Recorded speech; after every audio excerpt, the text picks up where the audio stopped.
Gum ഗണപതയേ നമഃ. ഓം നമഃ ശിവായ. ഓം ഉമാമഹേശ്വരായ നമഃ.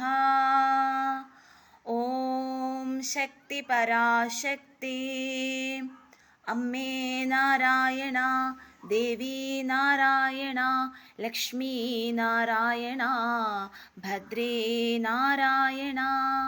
ഹരേ കൃഷ്ണ കൃഷ്ണ കൃഷ്ണ ഹരേ ഹരേ, ഹരേ രാമ രാമ രാമ ഹരേ ഹരേ. ഹരേ കൃഷ്ണ. ജയ് ശ്രീ ഉമാമഹേശ്വരായ നമഃ. ജയ് ശ്രീ രാധാകൃഷ്ണായ നമഃ. ഇന്ന് നമുക്ക് ദേവീ മഹാത്മ്യത്തിൻ്റെ സപ്തശതിയാണ് പറഞ്ഞുകൊണ്ടിരിക്കുന്നത്. അപ്പോൾ ദേവീ മഹാത്മ്യത്തിൻ്റെ ആ സപ്തശതി നമുക്ക് തുടർന്നും വായിക്കാം. ലോക നന്മയ്ക്ക് വേണ്ടിയിട്ടും നമ്മുടെ സമൂഹത്തിലുള്ള നമ്മുടെ ജനതയ്ക്ക് വേണ്ടിയിട്ടും എല്ലാവരുടെയും ഐശ്വര്യത്തിനും സമാധാനത്തിനും സന്തോഷത്തിനും വേണ്ടിയിട്ടും നമുക്ക് ഈ അമ്മയോട്, ആ ജഗദംബികയോട് പ്രാർത്ഥിച്ചുകൊണ്ട്, ഭഗവാനോട് പ്രാർത്ഥിച്ചുകൊണ്ട് നമുക്ക് ഈ ദേവീ മഹാത്മ്യം പാരായണം ചെയ്യാം. കൃത്വാ ദൂതൗ യഥാ ന്യായം യഥാർഹം തേന സംവിതം ഉപവിഷ്ടൗ കഥാഹ കാചി ചക്രതുർവശ്യ പാർത്ഥിവൗ. ആ വൈശ്യഭൂപന്മാരാകട്ടെ ശാസ്ത്രം പോലെയും ആചാരമനുസരിച്ചും ആ മുനിയോടുകൂടി സംഭാഷണാധിചാര്യം ചെയ്തിട്ടിരുന്ന് ചില കഥകൾ പറഞ്ഞു. അല്പാചാരനായ വൈശ്യനും ക്ഷത്രിയനാകൊണ്ട് പൂജ്യനായ രാജാവും ജാത്യാചാരത്തെയും മുനിയുടെ പൂജ്യത്വത്തെയും വൃദ്ധത്വത്തെയും അതിക്രമിക്കാതെ ആ സുമേധസ്സു മുനിയോട് സംഭാഷണാധിചാര്യങ്ങൾ ചെയ്തിട്ട് ആ മുനിയാൽ പൂജിതന്മാരായിട്ട് അദ്ദേഹത്തിന്റെ അനുവാദത്തോടു കൂടിയിരുന്ന് സ്വവിഷയങ്ങളും അന്യവിഷയങ്ങളുമായ ചില കഥകൾ പറഞ്ഞു. അങ്ങനെ ആ രാജാവും വൈശ്യനും കൂടി ഇരുന്നിട്ട് പലതരത്തിലുള്ള കഥകൾ പറയുകയാണ്. രാജോവാച. ഭഗവസ്ത്വാമഹം പ്രഷ്ടുമിച്ഛാമ്യേകം വദസ്വതൽ ദുഃഖായ യന്മേ മനസഃ സ്വചിത്തായ താം ദിനാം. അല്ലയോ ഋഷീശ്വര, ഞാൻ നിന്തിരുവടിയോട് ഒന്ന് ചോദിക്കാൻ ആഗ്രഹിക്കുന്നു.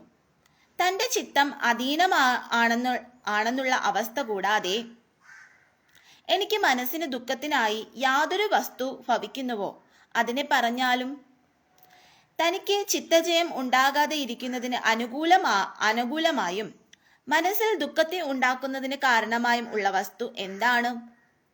അപ്പോ നമ്മുടെയൊക്കെ മനസ്സിൽ ദുഃഖം ഉണ്ടാവുന്നതിന് വേണ്ടിയിട്ടുള്ള ഉണ്ടായ ആ അവസ്ഥ എന്താണ് എന്നാണ് ഇവിടെ ചോദിക്കുന്നത്.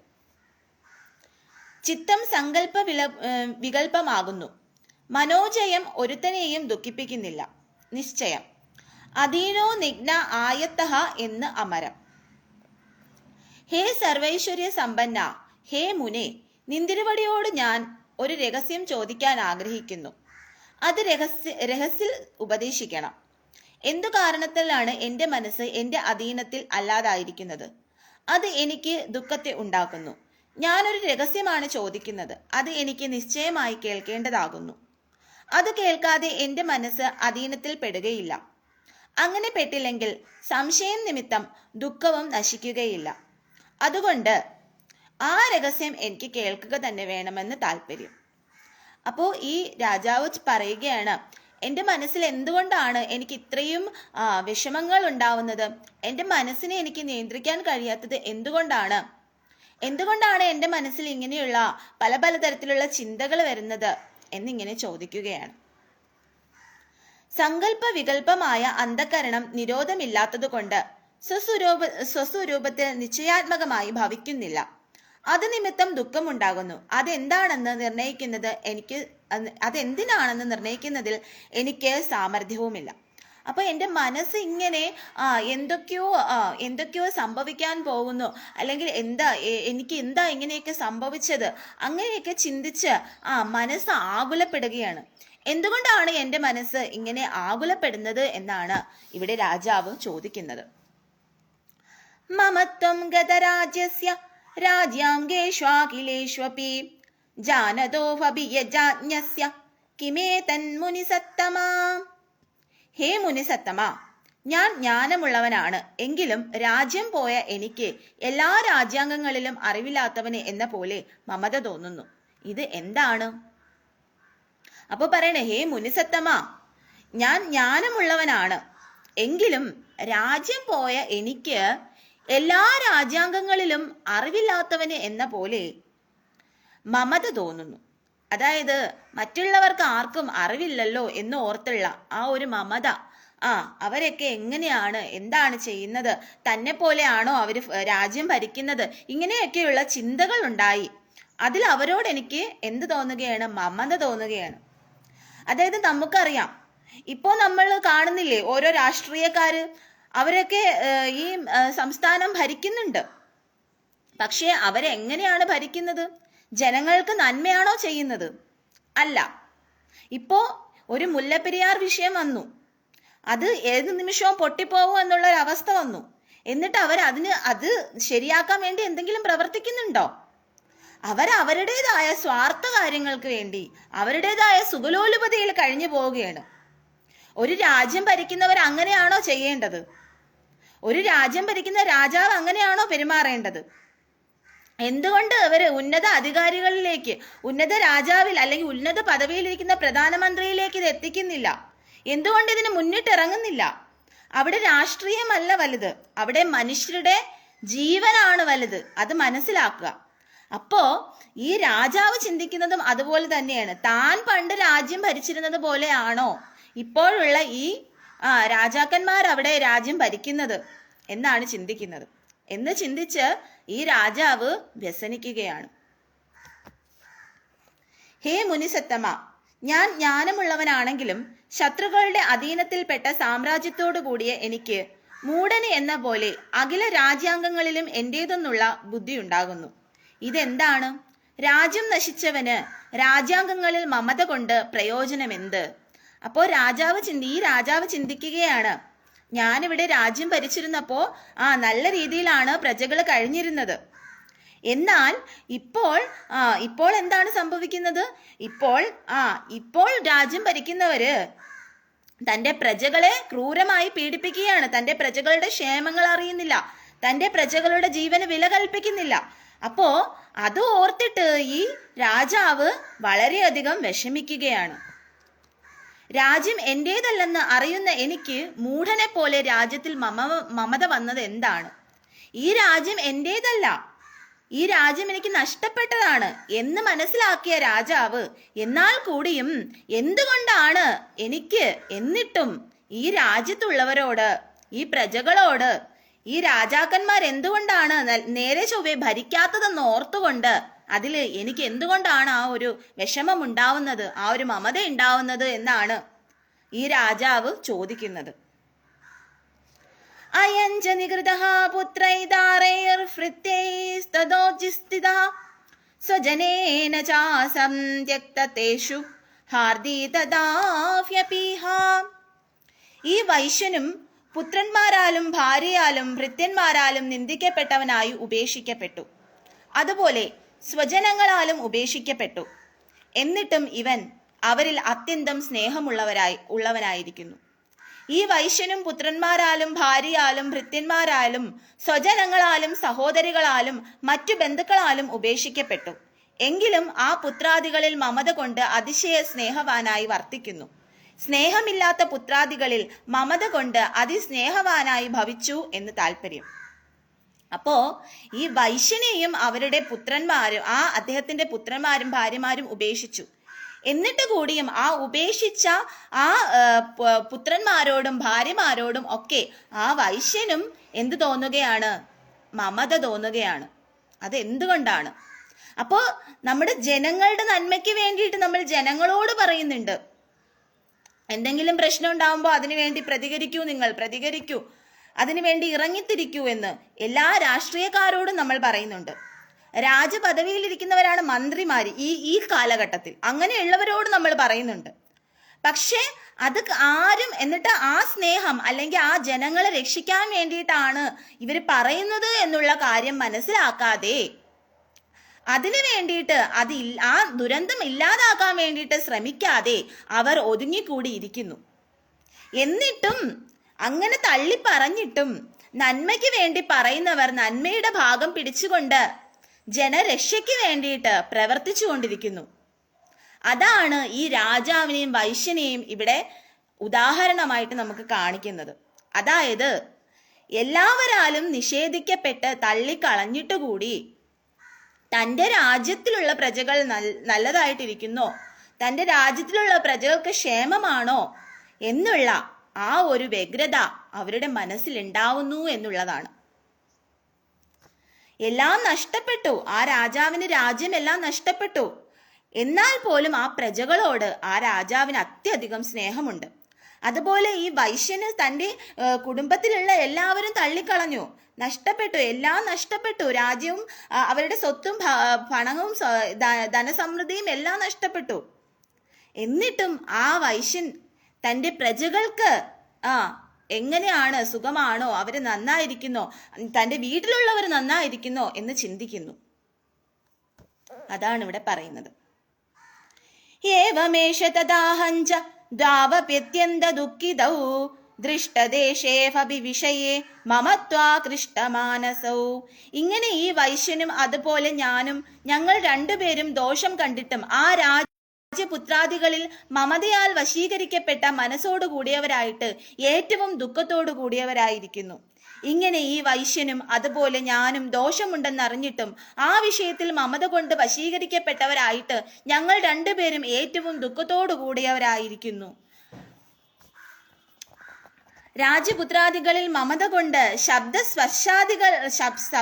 സ്പർശാദി വിഷയങ്ങൾക്ക് അധീനമാക്കി ചെയ്യപ്പെട്ട മനസ്സ്, ബുദ്ധി, ചിത്തം, അഹങ്കാരം ഇവയോടുകൂടിയവർ. അപ്പോ എന്താണ് ഇവിടെ പറയുന്നത്?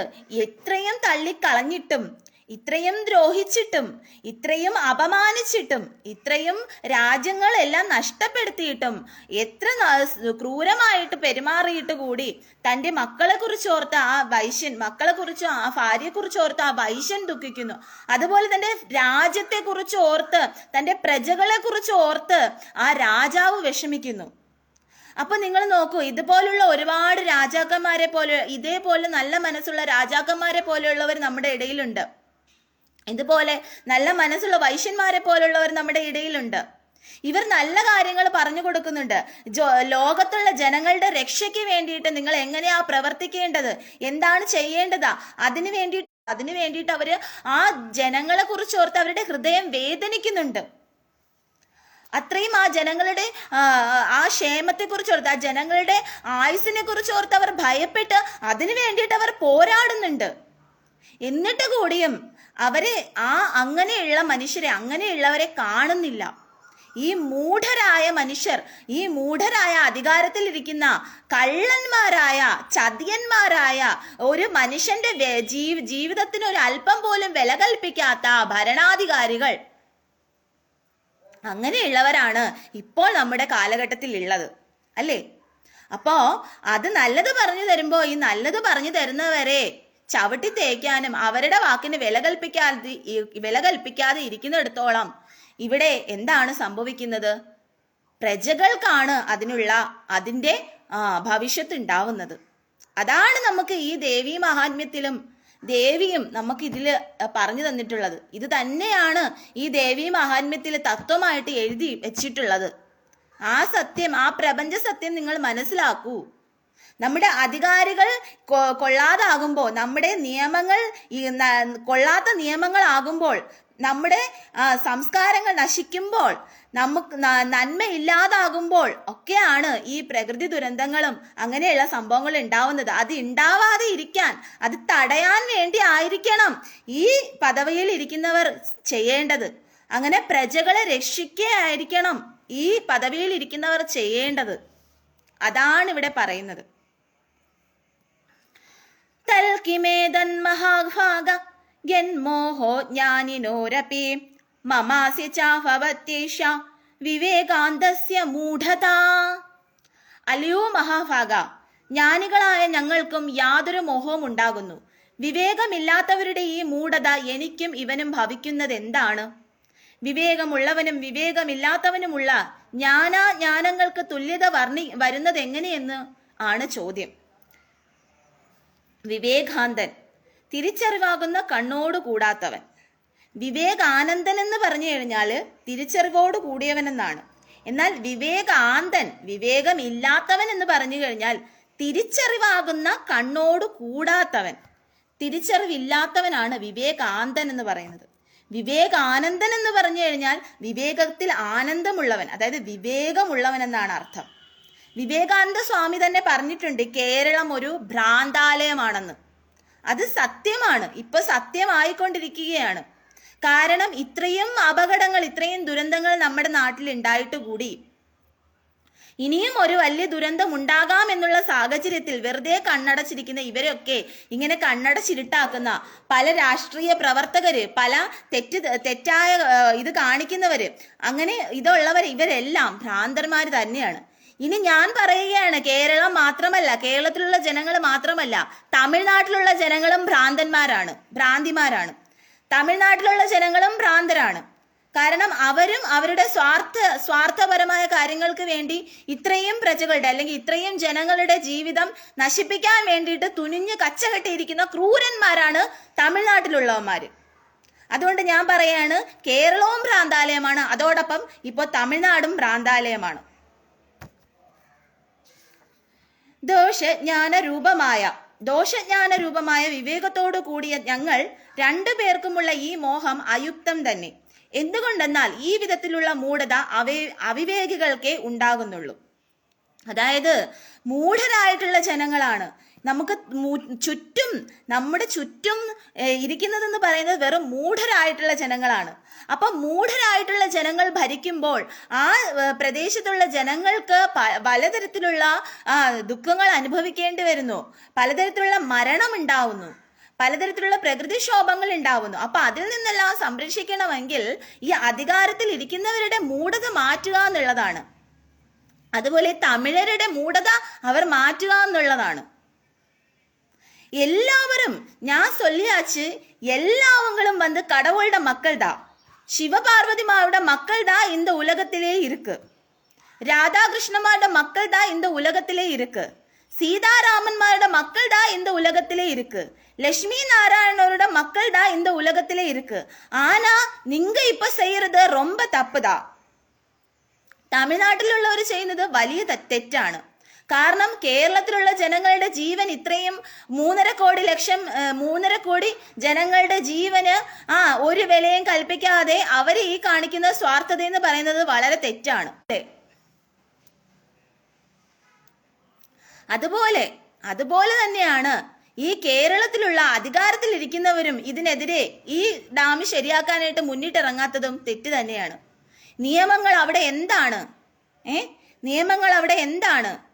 ഒരു ജീവനായാലും അത് വിലയുള്ളതാണ്. അത് മനസ്സിലാക്കുക എന്നുള്ളതാണ്. അത് മനസ്സിലാക്കി അതിനുവേണ്ടി പ്രവർത്തിക്കുക എന്നുള്ളതാണ്. ഋഷിരുവാച ജ്ഞാന നമസ്തേ സമസ്തസ്യ ജന്തോർ വിഷയ ഗോചരേ വിഷയഞ്ച മഹാഭാഗ യാതി ചൈവ. ആ ജ്ഞാനം ഇങ്ങനെ പലമാതിരിയാകുന്നു.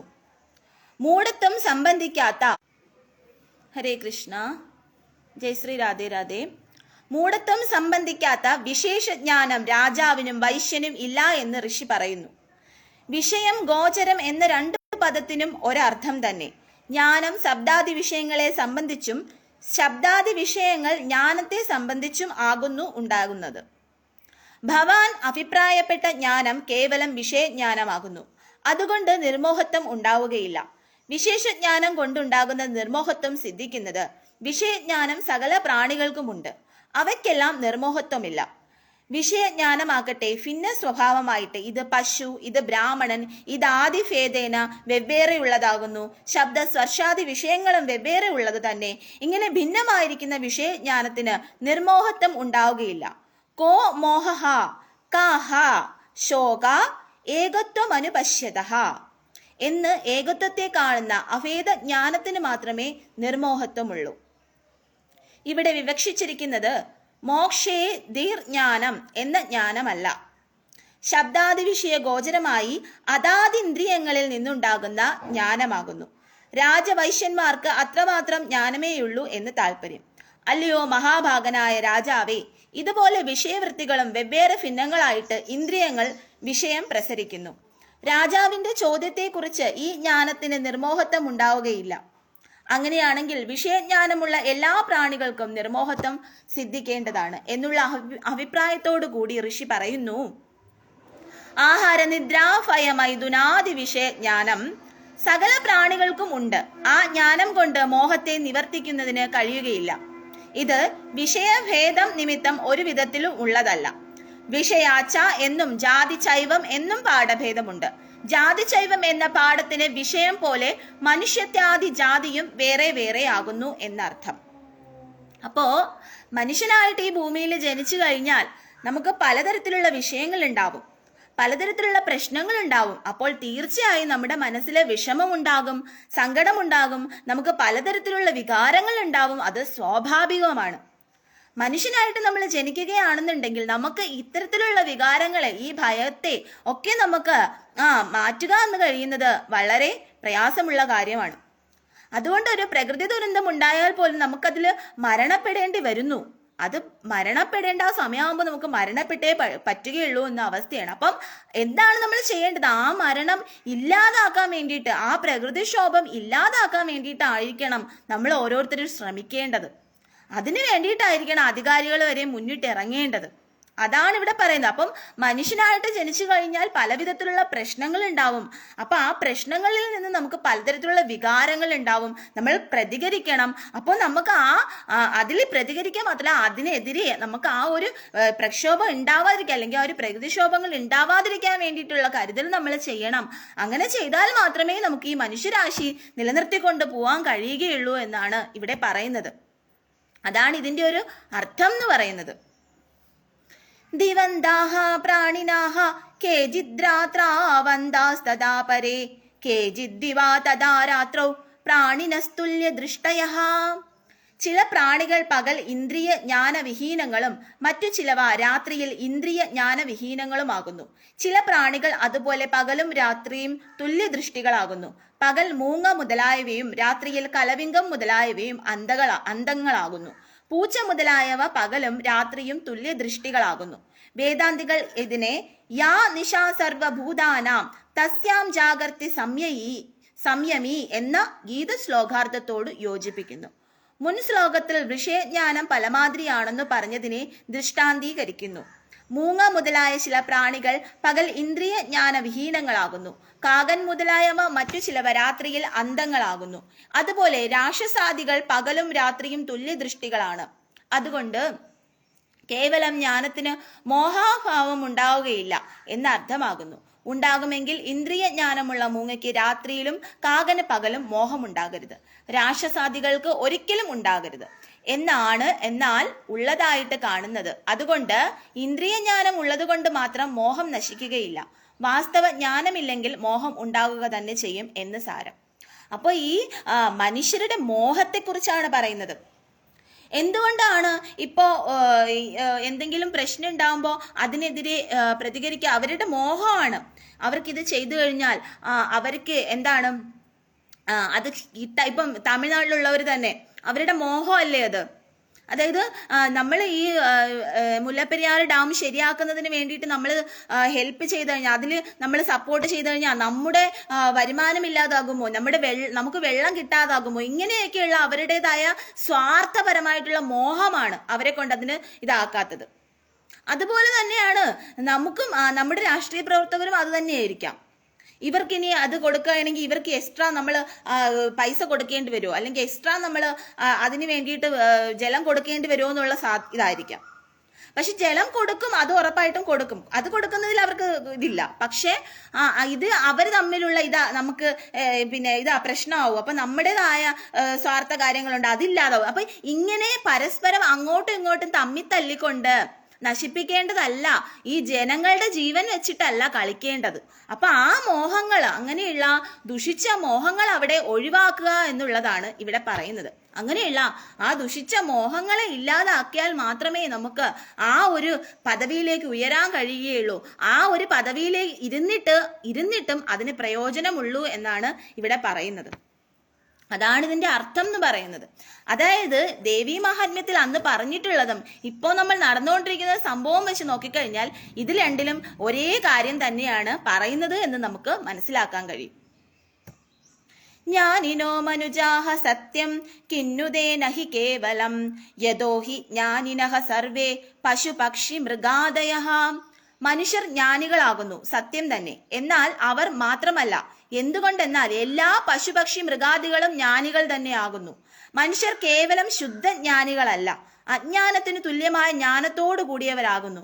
തദ്ദിമുക്ത സ്തുത കേവലി എന്ന ശിവസൂത്രം അനുസരിച്ച് ഉത്തമജ്ഞാനിക്കുള്ള ജ്ഞാനവിശേഷത്തിനാകുന്നു കേവലം എന്ന് പേർ കൽപ്പിച്ചിരിക്കുന്നത്. അതുകൊണ്ട് ഭവാന്മാർ അപ്രകാരമുള്ള കേവല ജ്ഞാനത്തോടു കൂടിയവരല്ല എന്ന് താല്പര്യം. അല്ലയോ രാജാവേ, ഭവാന്റെ അഭിപ്രായം സത്യം തന്നെ. എന്നാൽ മനുഷ്യർ ജ്ഞാനികൾ മാത്രമല്ല, അജ്ഞാനികളും കൂടിയാകുന്നു. ഇങ്ങനെ അജ്ഞാന സമ്മിശ്രമായ ജ്ഞാനമുള്ളത് കൊണ്ട് അവർ ജ്ഞാനികളല്ല എന്ന് പറയുന്നതിന് നിവർത്തിയില്ല. പശു പക്ഷി മൃഗാദികളും ജ്ഞാനികൾ തന്നെ, അവയ്ക്കും അജ്ഞാന സമ്മിശ്രമായ ജ്ഞാനമുണ്ട്. മനുഷ്യർ ജ്ഞാനികളാണെന്നുള്ള അങ്ങേ അഭിപ്രായം സത്യം തന്നെ. അവർ കേവലം സൂക്ഷ്മജ്ഞാനത്തോടു കൂടിയവരല്ല, അജ്ഞാന സമ്മിശ്രിതമായ ജ്ഞാനത്തോടു കൂടിയവരും ഇങ്ങനെയുള്ള അജ്ഞാനം കൊണ്ട് ജ്ഞാനികൾ എന്ന് അഭിമാനിക്കുന്നവരും കൂടിയാകുന്നു. പശു പക്ഷി മൃഗാദികളും ജ്ഞാനികൾ തന്നെ, പ്രാണികളും മനുഷ്യരും ജ്ഞാനികൾ തന്നെ. പ്രാണികൾക്ക് വിഷയജ്ഞാനം ഉണ്ട്, മനുഷ്യർക്ക് വിശേഷാൽ ശാസ്ത്രീയ ജ്ഞാനം ഉണ്ടാവുന്നു. എന്നാൽ ഈ ജ്ഞാനം കൊണ്ടൊന്നും പ്രയോജനമില്ല. അനുഭവരൂപമായ സൂക്ഷ്മജ്ഞാനം കൊണ്ടേ പ്രയോജനമുള്ളൂ. അപ്പൊ ഇവിടെ മനസ്സിലാക്കുക, ഇവിടെ പറയുന്നത് അതാണ്, പക്ഷികൾക്കും മൃഗങ്ങൾക്കും വരെ ജ്ഞാനമുണ്ട് എന്നാണ് പറയുന്നത്. അതായത് നിങ്ങൾ മനസ്സിലാക്കൂ, ഈ മുല്ലപ്പെരിയാറ് ഡാമിന്റെ അടുത്ത് താമസിക്കുന്ന കാട്ടാനകൾ എന്ന് പറയുന്ന മൃഗങ്ങളാണ്. അവര് ഇവിടെ അപകടം ഉണ്ടാകും എന്നുള്ള സൂചന കൊണ്ട് അവര് കാടിറങ്ങിപ്പോയത് എന്തുകൊണ്ടാണ്? അവരുടെ ജീവനെ ഭയന്നിട്ട്. അപ്പം മൃഗങ്ങൾക്ക് മുൻകൂട്ടി അറിയാൻ കഴിയും, എന്തെങ്കിലും അപകടം ഉണ്ടാകുമ്പോൾ അത് കാട്ടുമൃഗങ്ങൾക്കായാലും അത് മുൻകൂട്ടി മൃഗങ്ങൾക്ക് അറിയാൻ കഴിയും. അങ്ങനെ ഈ മൃഗങ്ങൾക്ക് തന്നെ ജ്ഞാനമുണ്ട്, അതാണ് ഇവിടെയും പറയുന്നത്. അപ്പൊ ആ ജ്ഞാനം കൊണ്ടാണ് ഈ ആനയൊക്കെ കാടിറങ്ങിപ്പോയത്. അപ്പോൾ ഈ മനുഷ്യരെന്താ ചെയ്തത്? അവരെല്ലാം തിരിച്ച് കാട്ടിലേക്ക് അടിച്ചോടിച്ചു കയറ്റി. ഇത് മാത്രമാണ് അവർ ചെയ്തത്.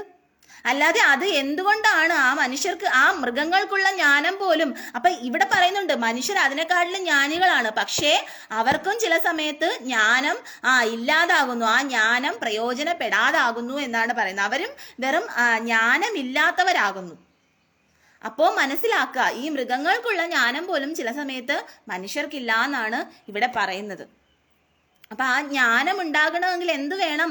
അവർക്ക് അനുഭവ രൂപമായ സൂക്ഷ്മജ്ഞാനം കൊണ്ടേ പ്രയോജനമുള്ളൂ എന്നാണ് ഇവിടെ പറയുന്നത്. എന്നാൽ എത്ര അനുഭവം വന്നാലും പഠിക്കാത്ത മനുഷ്യരാണ് നമ്മുടെ ഈ കലികാലത്തിൽ, ഈ കാലഘട്ടത്തിലുള്ളതെന്ന് നമുക്ക് പറയേണ്ടിയിരിക്കുന്നു.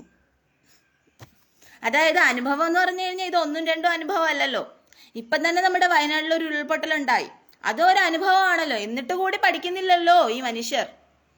ഒരു അപകടം ഉണ്ടായതിനു ശേഷമല്ല അതിനെ കുറിച്ച് ഓർത്ത് വിലപിക്കേണ്ടതും സഹായിക്കേണ്ടതും അതിനെതിരെ പ്രതികരിക്കേണ്ടതും അതിനു വേണ്ടിയിട്ട് ചെയ്യേണ്ടതും.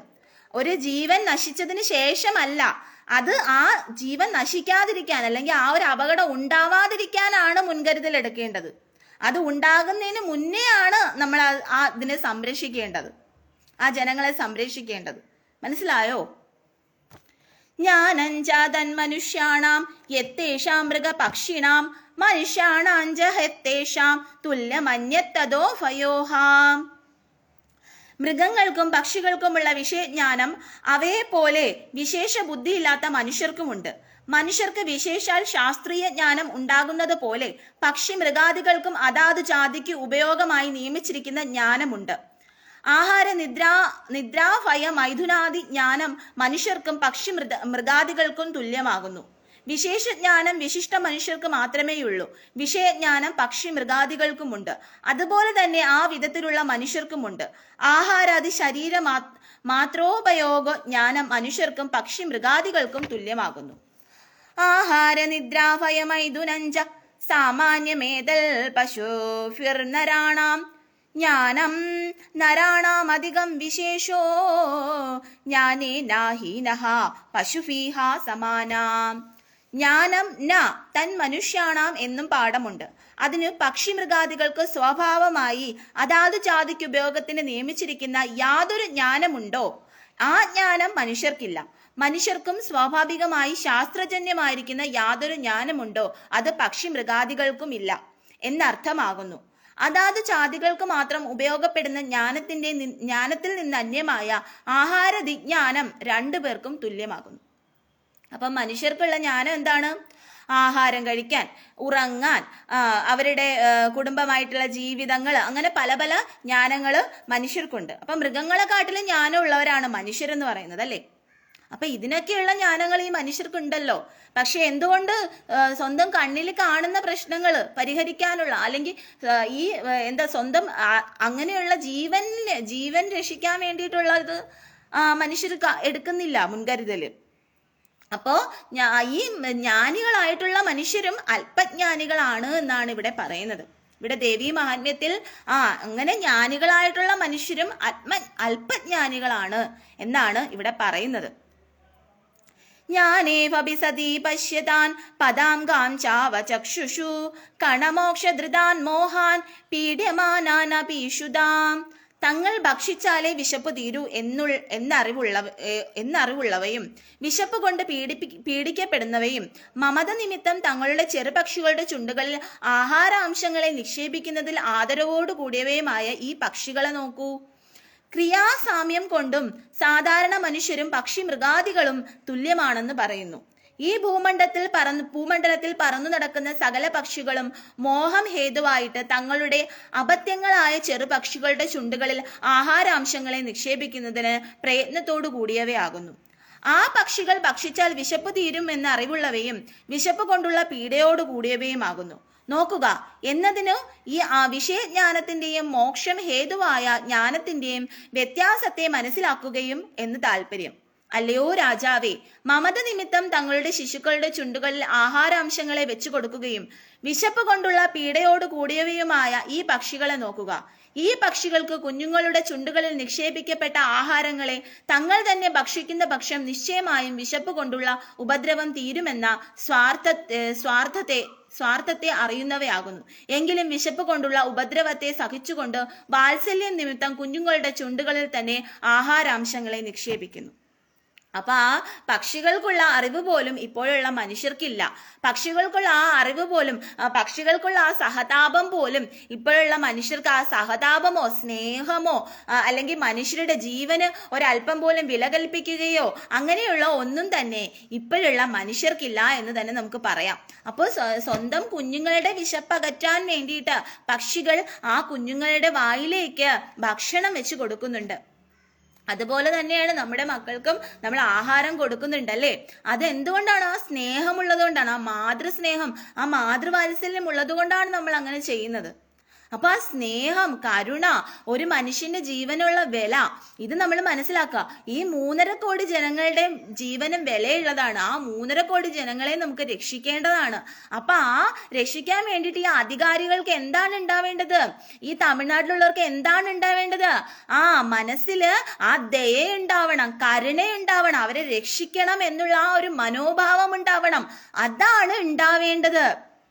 അതാണ് ഇവിടെയും പറയുന്നത്. അതായത് ആ കുഞ്ഞിന്റെ വായില് ഭക്ഷണം വെച്ച് കൊടുക്കുമ്പോൾ ആ അമ്മയ്ക്ക് ഉണ്ടാവുന്ന കരുണ, സ്നേഹം, ആ ഒരു ഇതായിരിക്കണം നമുക്കും മറ്റു മനുഷ്യരോട്, മറ്റു സഹജീവികളോട് ഉണ്ടാവേണ്ടത്. അവിടെയാണ് മനുഷ്യത്വം എന്ന് പറയുന്നത്. അവിടെയാണ് അത് ഒരു മനുഷ്യനാണ് എന്ന് പറയുന്നത്. അതാണ് ഇവിടെയും പറയുന്നത്. മനുജ വ്യാക്ര സാഭിലാക്ഷകസുതാൻ പ്രതി ലോഭാൽ പ്രത്യുപാകാരായ നജ്ഞേതാൻ കിം ന പശ്യസി. അല്ലയോ മനുഷ്യ ശ്രേഷ്ഠ, മനുഷ്യർ പുത്രന്മാരെ കുറിച്ച് പ്രത്യുപകാരത്തിലുള്ള ആഗ്രഹം നിമിത്തം ആശാബന്ധത്തോടു കൂടിയവരാകുന്നു. എന്നാൽ ഭവാൻ ഈ പക്ഷികളെ കാണുന്നില്ലേ? ഇവ പ്രത്യുപകാരേച്ഛയോട് കൂടാതെ മോഹം നിമിത്തം ഉണ്ടാകുന്ന മമത കൊണ്ട് മാത്രം ആശയോട് കൂടിയവയാകുന്നു. മനുഷ്യർക്കും ഇത് തന്നെ രീതി എന്ന് പറയുന്നു. അല്ലയോ രാജാവേ, ഈ മനുഷ്യൻ അബദ്ധങ്ങളെ കുറിച്ച് ആശാബന്ധത്തോട് കൂടിയവരാണെന്നുള്ളത് ഭവാൻ കാണുന്നില്ലല്ലോ. അത് പോഷണാദി പ്രത്യുപകാരത്തിലുള്ള ആഗ്രഹം നിമിത്തമാകുന്നു നിശ്ചയം. ഇതുകൊണ്ട് വിശേഷ ജ്ഞാനം മാത്രമേ മോഹവിരോധിയാകുകയുള്ളൂ. അത് വിശിഷ്ടന്മാർക്കു മാത്രം ഉള്ളതാകുന്നു. നിങ്ങൾക്ക് ആ മോഹവിരോധിയായ ജ്ഞാനമില്ല, വിഷയജ്ഞാനമേ ഉള്ളൂ. അത് നിമിത്തം മോഹമുണ്ടാകുക തന്നെ ചെയ്യുമെന്ന് താല്പര്യം. ഹേ രാജാവേ, മനുഷ്യർ പുത്രന്മാർ വിഷയം പ്രത്യുപകാരത്തിനുള്ള ആഗ്രഹം നിമിത്തം ഈ പുത്രന്മാർ കാലാന്തരത്തിൽ നമുക്ക് വേണ്ടി പ്രത്യുപകാരം ചെയ്യുമെന്നുള്ള ആശ കൊണ്ട് സാഫിലാക്ഷന്മാരാകുന്നു. എന്നാൽ അങ്ങ് മമത കൊണ്ട് മാത്രം പുത്രന്മാരെ കുറിച്ച് ആശാബന്ധത്തോടു കൂടിയ ഈ പക്ഷി മൃഗാദികളെ കാണുന്നില്ലയോ? ഇവ പ്രത്യുപകാരത്തെ അപേക്ഷിക്കാതെ കേവലം മമത കൊണ്ട് പുത്രന്മാരെ കുറിച്ച് ആശയും ആദരവും ഉള്ളവയായി കാണപ്പെടുന്നുവല്ലോ. മനുഷ്യർക്ക് സ്വശരീരത്തെ അപേക്ഷിച്ച് ബഹിരംഗങ്ങളായ പുത്രാദികളിലും അതിപ്രീതി ഉണ്ടാകുന്നത് കൊണ്ട് അവരിൽ മോഹവും ജ്ഞാനവും രണ്ടും തുല്യമായിരിക്കുന്നു. അതായത് ഒരു പക്ഷി തൻ്റെ കുഞ്ഞിന് ഭക്ഷണം കൊടുക്കുന്നത് എന്തുകൊണ്ടാണ്? അതിൽ നിന്ന് എന്തെങ്കിലും തിരിച്ച് പ്രതീക്ഷിച്ചുകൊണ്ടല്ല ഒരു പക്ഷി. അതാണ് നമ്മൾ ആ പക്ഷിയും മനുഷ്യനും തമ്മിലുള്ള വേർതിരിവ് മനസ്സിലാക്കേണ്ടത്. അതാണ് ഇവിടെ പറയുന്നത്. അതായത് ഒരു പക്ഷി തൻ്റെ കുഞ്ഞിന് ആഹാരം കൊടുക്കുന്നത് അത് തിരിച്ചു തന്നെ നോക്കുമെന്നോ തിരിച്ചു തനിക്ക് ആഹാരം തരുമെന്നോ എന്ന് പ്രതീക്ഷിച്ചുകൊണ്ടല്ല. എന്നാൽ ഒരു മനുഷ്യൻ തൻ്റെ കുഞ്ഞിനെ ചിലർ സംരക്ഷിക്കുന്നത് ആ കുഞ്ഞ് വലുതാകുമ്പോൾ തന്നെ വയസ്സാവുന്ന സമയത്ത് സംരക്ഷിക്കും, നോക്കും എന്നുള്ള ആ ഒരു ചിന്ത മനസ്സിലുള്ളത് കൊണ്ടാണ്. അങ്ങനെ ഒരു ചിന്ത നമ്മൾ വെക്കാൻ പാടില്ല. ഒന്നും പ്രതീക്ഷിക്കാതെ ചെയ്യുക. ഒരു പൈസയോ അല്ലെങ്കിൽ കുഞ്ഞിൽ നിന്ന് ആ കുഞ്ഞ് വലുതാകുമ്പോൾ നമുക്ക് എന്തെങ്കിലും തരുമെന്നോ നമ്മളെ നോക്കുമെന്നോ ഒന്നും പ്രതീക്ഷിക്കാതെ വേണം ആ ഒരു കർമ്മം നമ്മൾ ചെയ്യേണ്ടത് എന്നാണ് ഇവിടെ പറയുന്നത്. അപ്പോഴാണ് നമുക്കതിൻ്റെ ഫലം കിട്ടാന്ന് പറയുന്നത്. അല്ലാതെ ഞാൻ ഇവന് ഇന്ന് ആഹാരം കൊടുത്ത് വസ്ത്രം കൊടുത്ത് വളർത്തി വലുതാക്കുന്നു, ഇവൻ നാളെ എന്നെ നോക്കുമല്ലോ എന്ന് കരുതി ആയിരിക്കരുത് ചെയ്യേണ്ടത്. അതുപോലെ നമ്മൾ എന്ത് കാര്യം ചെയ്താലും തിരിച്ചൊന്നും പ്രതീക്ഷിക്കാതെ വേണം നാം ചെയ്യേണ്ടത്. ഇതിൽ നിന്ന് നമുക്ക് തിരിച്ച് കിട്ടിയാലും കിട്ടിയില്ലെങ്കിലും സന്തോഷം തന്നെയാണ്. തിരിച്ച് പ്രതീക്ഷിക്കാതെ വേണം നമ്മൾ ഒരു കാര്യം കുഞ്ഞിനെ വളർത്തുന്നതായാലും ചെയ്യേണ്ടത്. അതാണ് ഈ പക്ഷികളുടെയും മൃഗങ്ങളുടെയും ഉദാഹരണം എന്ന് പറയുന്നത്. അപ്പോൾ നിങ്ങൾ നോക്കൂ, മനുഷ്യരുടെ ആ ചിന്താഗതിയെക്കാട്ടിലും എത്രയോ ഉയർന്നവരാണ് ഈ പക്ഷി മൃഗാദികൾ എന്ന് പറയുന്നത് അല്ലേ. അപ്പൊ ഈ പക്ഷി മൃഗാദികളെ വരെ കണ്ട് പലതും നമുക്ക് പഠിക്കേണ്ടതായിട്ടുണ്ട്. തദാപി മമതാവർത്തേ മോഹഗർത്തേ നിപാതിതാഃ മഹാമായ പ്രഭാവേണ സംസാരസ്ഥിതികാരിണഃ. അപ്രകാരമാണെങ്കിലും മനുഷ്യർ മഹാമായയുടെ സാമർഥ്യം കൊണ്ട് മമത എന്ന ചുഴിയോടുകൂടിയ മോഹമാകുന്ന കുണ്ടിൽ തള്ളിയിടപ്പെട്ടവരായിട്ട് സംസാര കാര്യത്തെ തന്നെ അനുഷ്ഠിക്കുന്നു. ഇങ്ങനെയാണെങ്കിലും എല്ലാ മനുഷ്യർക്കും വിശേഷ ജ്ഞാനത്തിനായുള്ള പ്രവൃത്തി ദുർലഭമാണെന്ന് പറയുന്നു. മനുഷ്യർ തങ്ങൾക്ക് വിഷയജ്ഞാനവും മോഹവും ഉണ്ടെന്ന് നല്ലവണ്ണം അറിയുന്നു. എങ്കിലും മഹാമായ വൈഭവം കൊണ്ട് തൻ്റേതല്ലാത്ത വസ്തുവിൽ തൻ്റേതാണെന്നുള്ള ബുദ്ധിയാകുന്ന ചുഴിയോടുകൂടിയ മോഹക്കൊണ്ടിൽ പതിക്കപ്പെട്ടവരായിട്ട് സംസാര കാര്യത്തെ തന്നെ പിന്നെയും ചെയ്യുന്നു. അപൂർവമായ ദേഹേന്ദ്രിയ അവസാന സംബന്ധമാകുന്നു സംസാരം. സംസാരസ്ഥിതികാരികൾ സംസാരത്തിന്റെ സ്ഥിതിയെ നിലനിൽപ്പിനെ ചെയ്യുന്നവർ, അല്ലെങ്കിൽ സംസാരസ്ഥിതികാരിണ സംസാരസ്ഥിതിയെ ചെയ്യുന്ന വിഷ്ണുമായയുടെ മാഹാത്മ്യം കൊണ്ട്. എങ്കിലും ഈ മനുഷ്യർക്ക് പുത്രന്മാരെ പാലിക്കുന്നതിന് യത്നിക്കുന്നത് പോലെ മോക്ഷത്തിനായും യത്നിക്കാമല്ലോ. എന്നാണെങ്കിൽ സംസാരസ്ഥിതി കാരിണ എന്ന് പാടാം. സംസാരസ്ഥിതിയെ ചെയ്യുന്ന മഹാമായയുടെ സാമർഥ്യം കൊണ്ട് സംസാര പ്രവാഹത്തെ നിത്യമായി വഹിച്ചു കൊള്ളുന്നതിന് വേണ്ടി മോഹക്കൊണ്ടിൽ പതിപ്പിക്കപ്പെടുന്നു. എന്നാൽ ഈ മനുഷ്യർക്ക് സംസാരത്തിൽ എന്തുകൊണ്ട് വിരക്തി വരുന്നില്ല എന്ന് പറയുന്നു. ഈ വിധ ലോകവ്യവഹാര സാക്ഷാത്കാരത്തിലും മായാവൈഭവം കൊണ്ടുണ്ടായ ഇത് എന്റേതാകുന്നു എന്നുള്ള ബുദ്ധി നിമിത്തം സംസാരക്കൊണ്ടിൽ വീണ് പിന്നെയും സംസാര കാര്യങ്ങളെ തന്നെ ചെയ്തുകൊണ്ടിരിക്കുന്നതല്ലാതെ അതിൽ നിന്ന് വിരമിക്കുന്നില്ല. മനുഷ്യർ സ്നേഹാദികൾ ദുഃഖമാണ് എന്നറിയുന്നു എങ്കിലും സംസാരസ്ഥിതിയെ ചെയ്യുന്ന ഈശ്വരന്റെ മായ കൊണ്ട് മൂടപ്പെട്ടവരായിട്ട് സൂക്ഷ്മജ്ഞാനത്തെ പ്രാപിക്കുന്നില്ല. ആ സൂക്ഷ്മജ്ഞാനം പ്രാപിക്കാതെ ഇരിക്കുന്നതിനുള്ള കാരണം ഈശ്വരേച്ഛ തന്നെ ആകുന്നു. അല്ലെങ്കിൽ എല്ലാ മനുഷ്യരും പരമാർത്ഥ ജ്ഞാനം നിമിത്തം മുക്തരായി തീരും. അപ്പോൾ സംസാരസ്ഥിതി നിന്നു പോകുന്നതാണ്. അപ്പൊ ഇവിടെ മനസ്സിലാക്കുക, മനുഷ്യന്റെ ആ മോഹത്തെക്കുറിച്ചാണ് ഇവിടെ പറയുന്നത്. എന്തെങ്കിലുമൊക്കെ പ്രതീക്ഷിച്ചുകൊണ്ട് മാത്രം ഓരോ കർമ്മങ്ങൾ ചെയ്യുന്നു, സ്വാർത്ഥമായിട്ട് തൻ്റെ മാത്രം സ്വാർത്ഥതയിൽ ഒതുങ്ങി നിൽക്കുന്നു. തനിക്ക് എങ്ങനെ മറ്റുള്ളവരെ ദ്രോഹിച്ച് അവൻ്റെ അത് പിടിച്ചു വാങ്ങാം, അല്ലെങ്കിൽ എങ്ങനെ അവർക്ക് എന്തെങ്കിലും സംഭവിച്ചാലും സാരമില്ല, നമുക്ക് കിട്ടേണ്ടതെല്ലാം കിട്ടണം, നമുക്ക് വലിയവനായിട്ട് ജീവിക്കണം, നമുക്ക് വലിയവനായിട്ട് ഞെളിഞ്ഞ് ജീവിക്കണം, അവര് നശിച്ചു പോണെങ്കിൽ നശിച്ചു പോട്ടെ എന്നുള്ള ആ ഒരു മനസ്ഥിതി, അതാണ് ഇവിടെ പറയുന്നത്. അങ്ങനെ ഒരു മായയിൽ പെട്ട് ഉഴന്നു കിടക്കുകയാണ് മനുഷ്യ സമൂഹം എന്ന് പറയുന്നത്. ഇങ്ങനെ ഉള്ള മോഹങ്ങൾക്ക് അടിമപ്പെട്ടു പോവാതെ എന്തുകൊണ്ട് ഭഗവാനെ സാക്ഷാത്കരിക്കാൻ വേണ്ടിയിട്ട് അവർ ശ്രമിക്കുന്നില്ല? എന്തുകൊണ്ട് അവർ മോക്ഷത്തിലേക്ക് വരുന്നില്ല, ഭഗവാനിലേക്ക് വരുന്നില്ല? എന്തുകൊണ്ട് അവർ ആ സത്യത്തെ തിരിച്ചറിയുന്നില്ല എന്നാണ്. ഇങ്ങനെയുള്ള മോഹക്കുണ്ടുകളിൽ പെട്ട് അടിമപ്പെട്ട് ജീവിക്കാതെ, ഇങ്ങനെയുള്ള മോഹങ്ങൾക്ക് പിറകെ ഓടാതെ, ഇങ്ങനെയുള്ള സ്വാർത്ഥതയ്ക്ക് പിറകെ, സ്വാർത്ഥമായ ദുഷ്ടമായ ക്രൂര ചിന്തകൾ മാറ്റിവെച്ച് എന്തുകൊണ്ട് അവർ ഭഗവാനിലേക്ക് വരുന്നില്ല, അല്ലെങ്കിൽ ഭഗവതിയിലേക്ക് വരുന്നില്ല, അല്ലെങ്കിൽ ആ മോക്ഷത്തിലേക്ക് വരുന്നില്ല എന്നാണ് ഇവിടെ ചോദിക്കുന്നത്. തന്നാത്ര വിസ്മയഃ കര്യോ യോഗ നിദ്രാജഗൽപദേഹ മഹാമായ ഹരേ ച തത്തയാ സംമോഹ്യതേ ചകൽ. മഹാമായ എന്ന് പറയുന്നത് ലോകനാഥനായ മഹാവിഷ്ണുവിന്റെ യോഗനിദ്രയാകുന്നു. ആ മഹാമായാൽ ഈ ജഗത്ത് മുഴുവനും മോഹിപ്പിക്കപ്പെടുന്നു. അതുകൊണ്ട് ഭവാന്റെ ഈ മോഹത്തിൽ വിസ്മയിച്ചിട്ട് ആവശ്യമില്ല. മഹാമായാൽ ഈ ജഗത്ത് മുഴുവനും മോഹിക്കപ്പെടുന്നത് കൊണ്ട് ഭവാന്റെ മോഹത്തെക്കുറിച്ച് വിസ്മയിച്ചിട്ട് ആവശ്യമില്ല. മഹാമായ ഈശ്വരന്റെ യോഗനിദ്ര പരമാനന്ദമയിയായ ശക്തിയാകുന്നു. ജഗൽപദേഹ എന്ന വിശേഷണം ശ്രീ ഭഗവാൻ മോഹിപ്പിക്കപ്പെടുന്നവരിൽ ഉൾപ്പെടാത്തവനാണ് എന്ന് ധ്വനിപ്പിക്കുന്നു. അനാദിയായി പ്രസിദ്ധയായി ഇരിക്കുന്ന ഈ മഹാമായ ഭഗവതി ജഗൽപതിയായ വിഷ്ണുവിന്റെ യോഗനിദ്ര എന്ന് പറയപ്പെടുന്നു. ഇവളാൽ ഈ ജഗത്ത് മുഴുവനും മോഹപരായണമാക്കി ചെയ്യപ്പെടുന്നു. അതുകൊണ്ട് ജ്ഞാനമുണ്ടായിട്ടും പുത്രാദികളിൽ മമത എങ്ങനെയുണ്ടാകുന്നു എന്ന് വിസ്മയിച്ചിട്ട് ആവശ്യമില്ല. മമ മയാദുരത്യയ എന്നു ഗീത. വിസ്മയം, മോഹം, യോഗനിദ്ര, യോഗമാകുന്ന നിദ്ര. വിഷയങ്ങളിൽ നിന്ന് ചിത്തവൃത്തിയെ നിരോധിച്ച് പ്രപഞ്ചത്തെ മറന്ന് ആത്മാവിനെ ധ്യാനിച്ചു കൊണ്ടിരിക്കുന്ന അവസ്ഥ. ദേവന്മാർക്ക് ഉറക്കമില്ലാത്തത് കൊണ്ട് സാധാരണ നിദ്രയല്ല. മോഹിപ്പിക്കുന്നത് മായയുടെ ഒരു ആശ്ചര്യ ശക്തിയാകുന്നു യോഗനിദ്ര, തമോ ഗുണ പ്രധാനയായ ശക്തി. മഹാമായ ജഗൽപദേഹ സ്വാഹ.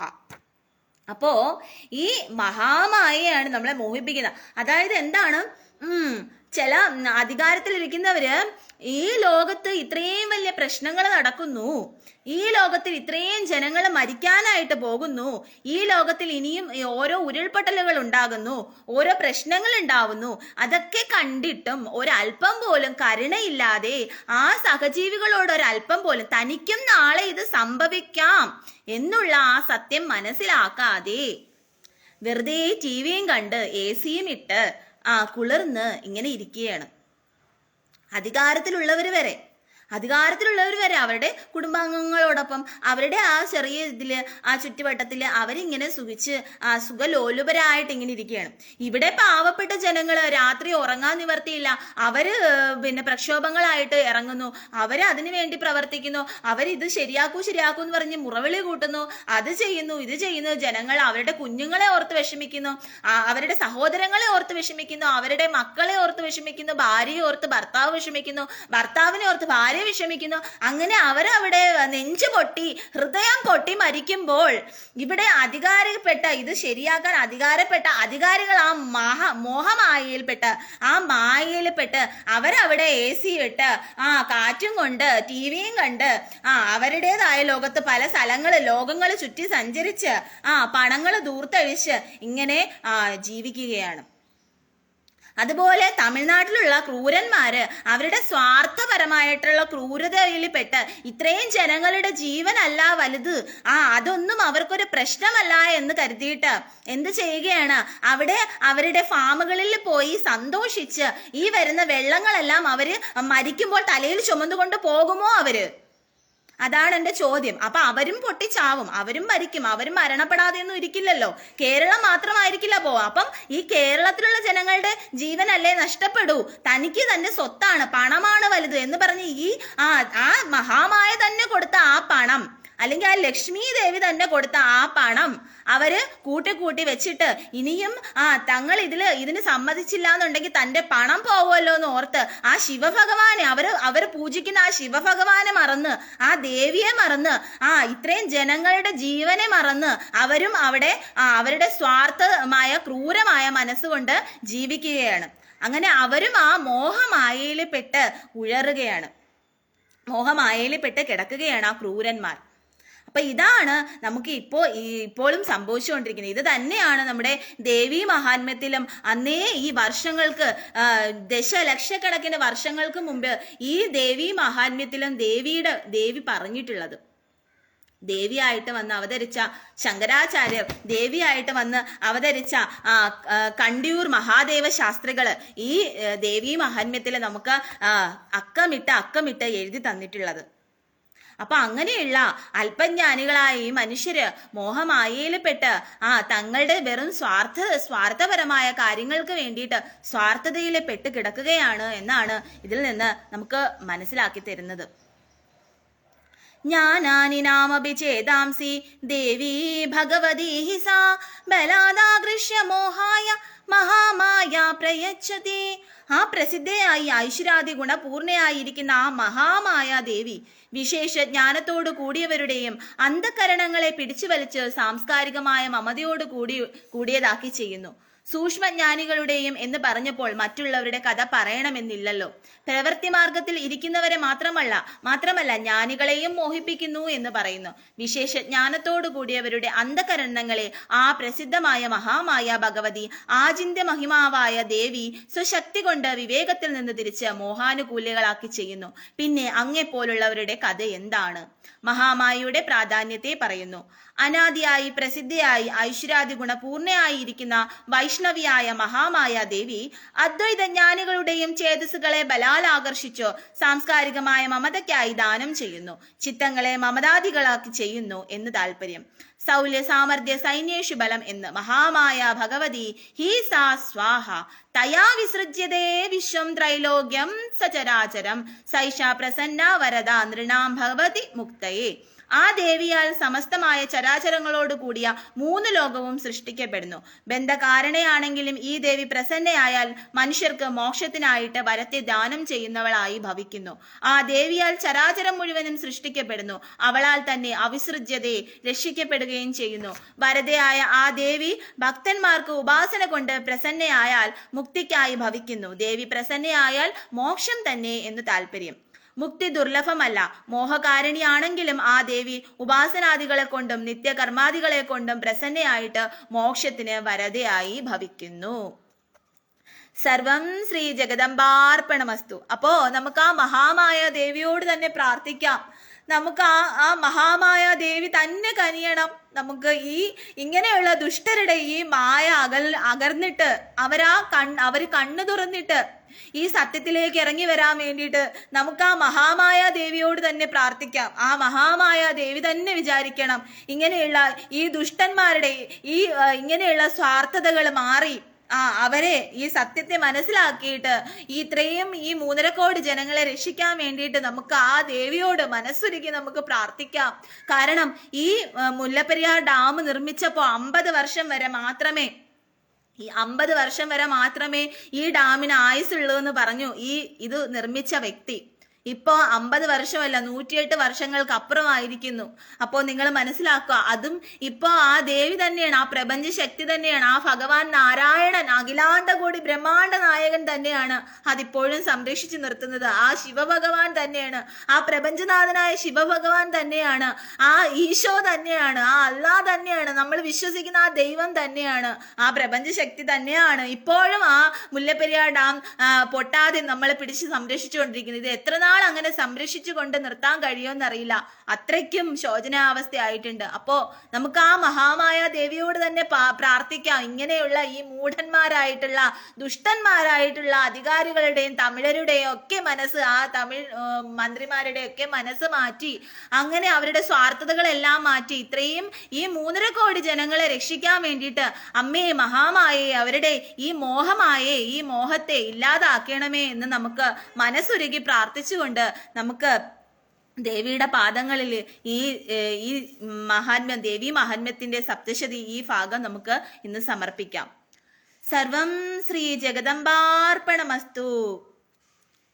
ജയശക്തി ഓം ശക്തി, ഓം ശക്തി പരാശക്തി, മഹാമായേ ദേവി അമ്മേ അംബികേ പരാശക്തി. അമ്മേ നാരായണ ദേവി നാരായണ, ലക്ഷ്മീ നാരായണ, ഭദ്രേ നാരായണ. സർവമംഗളമാംഗല്യേ ശിവേ സർവാർദ്രസാധികേ, ശരണ്യേ ത്രയംബികേ ഗൗരി നാരായണീ നമോസ്തുതേ. ഓം ഉമാമഹേശ്വരായ നമഃ. ഓം ജയ ശ്രീ രാധേ രാധേ, ജയ ശ്രീ രാധേശ്യാം. ജയ ജയ ശ്രീ ശിവശക്തി, ജയ ജയ ശ്രീ ശിവപാർവതി. ഹരേ കൃഷ്ണ. അപ്പൊ ഇന്ന് ആരൊക്കെയാ വന്നിട്ടുള്ളത് നോക്കാം കേട്ടോ. സുമയ്യ, ക്രേസി ഐക്കില്ലർ, ബാലകൃഷ്ണൻ, ധനേഷ് ധനു, ഷൗഫി കറയ്ക്കൽ, അമൽ ദേവ്, വിഷ്ണു മുരളീധരൻ, നിക്കു, എൻ നെഞ്ചിൽ കുടിയിരിക്കും, ഹേയ് നമിത, മഹി മഹേഷ്, തജന്മത് മുഹമ്മദ് ദിസാഖ്, നന്ദു, ഹരിപ്രിയ, രേവതി, രഞ്ജിനി, ഹരിത, വിഷ്ണു, മനു, എന്താ ഡിംപിൾ, ഓക്കെ, കിരൺ ജോയ്, അനുപമ ചന്ദ്രൻ, ഋഷി. ഹരേ കൃഷ്ണ. സർവം ശ്രീ ജഗദംബാർപ്പണമസ്തു. ജയ ശ്രീ രാധേ രാധേ, ജയ ശ്രീ രാധേശ്യാം. ജയ ജയ ശ്രീ ഭോലേനാഥ്. ഹര ഹര മഹാദേവ, ഹര ഹര മഹാദേവ ശംഭോ.